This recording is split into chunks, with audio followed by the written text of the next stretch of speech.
Hello hi नमस्कार friends. आज आमर एटा प्रथम ब्लॉग। मोर एटी गोटे सांगटे मटन कर प्रस्तुति करुँच। बर्तमान रसुण छलौंट से रसुण चोपा पकाऊँ पकड़ा जगह से भी सियाड़े पकाड़े आलूटा देख तले थुआई आम बैचलर रूम रे आम रहीचु बाहर मुंबई रे रहू।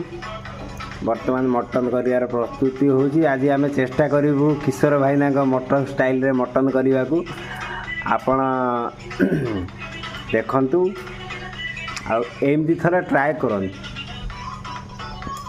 आलू भी तेल रे पड़िबो देखुथिबे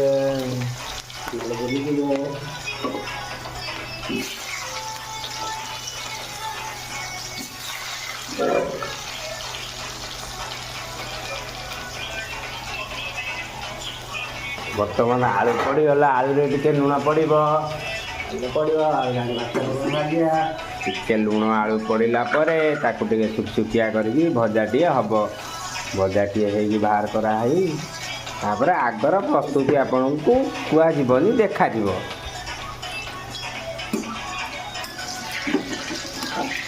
आलू टी पूरा ब्राउन कलर आसवा पर्यंत ताको आमे भाजीबा।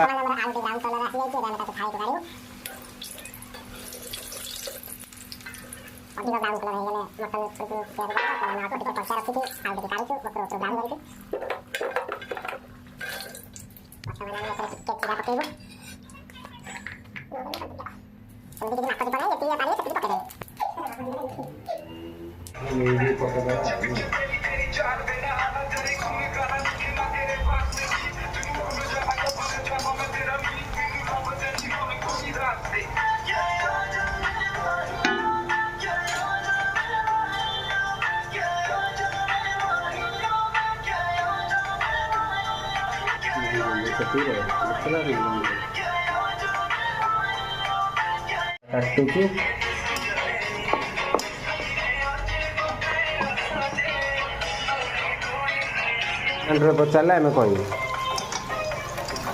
बर्तमान मसला जरा होची।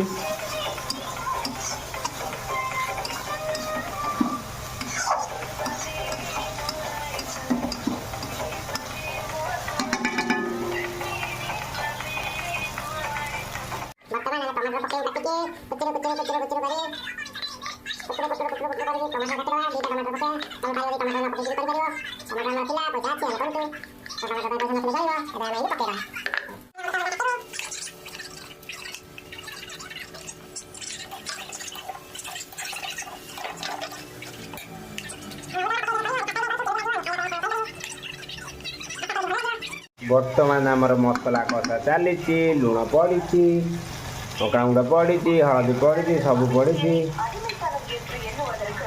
पड़ना पड़ी बर्तमान आमर लुणटा स्वाद अनुसार लुण पड़ प्रथमे आम लुण नवा एमती हाथ में नहीं अल्प पकड़ा हाथ में जो भल न लगी तुम चामच ही पकई पार घर चामच थी घर चामच आनी पकई पार।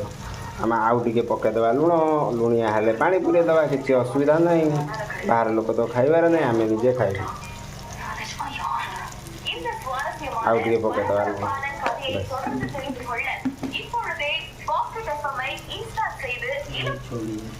तापर खड़िकार मसला को खड़रू खड़रू खड़रू खड़रू करवा जिते पर्यंत मसलू तेल न छाड़ी मसला जो तेल छाड़ी आम कन्फर्म हो मसला कंप्लीट तापर आम आगर प्रोसेसिंग को जीवा। बर्तमान देखु मसला तेल छाड़बार लगी एवं आम मटन टी से पकईबा। देखु मटन जो आम पानी पकई गोल रखी धोईकी से मटन टी पकईलु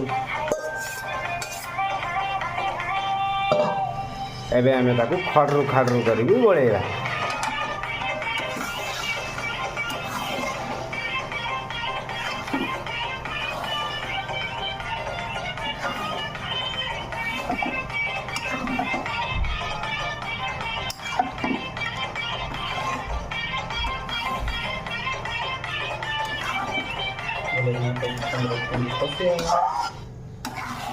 ମଟନଟି ଆମର ବର୍ତ୍ତମାନ ମସଲାରେ ଭଲସେ ମିକ୍ସ ହେଇଯାଇଛି। ଆମେ ତାକୁ ଏବେ 15 ମିନିଟ୍ ପାଇଁ ଘୋଡ଼େଇକି ଛାଡ଼ିଦେବା।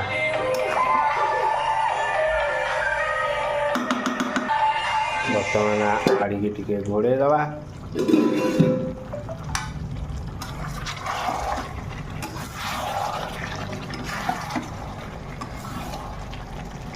ଦେଖନ୍ତୁ ମଟନରେ ଟିକେ ଫ୍ଲେଭର ଏବେ ଆସିଯାଇଅଛି।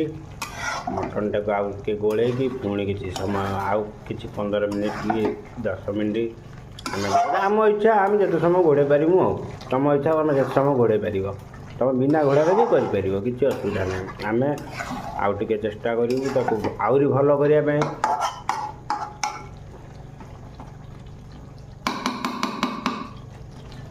ବର୍ତ୍ତମାନ ମଟନର ଫ୍ଲେଭର ଦେଖନ୍ତୁ କେତେ କ୍ରିମି ଆଇ ହେଇଛି। ଆମେ ଆଉ ଥିବା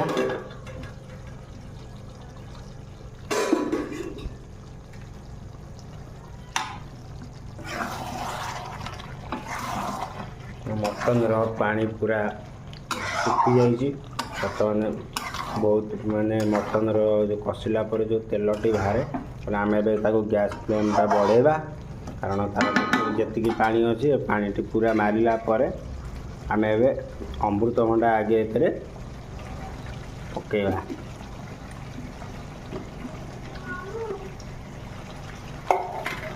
ଭୁଲରେ ଗୋଟେ ଆଳୁ। ବର୍ତ୍ତମାନ ଆମର ତରକାରୀ ମଟନ ତରକାରୀ କମ୍ପ୍ଲିଟ୍।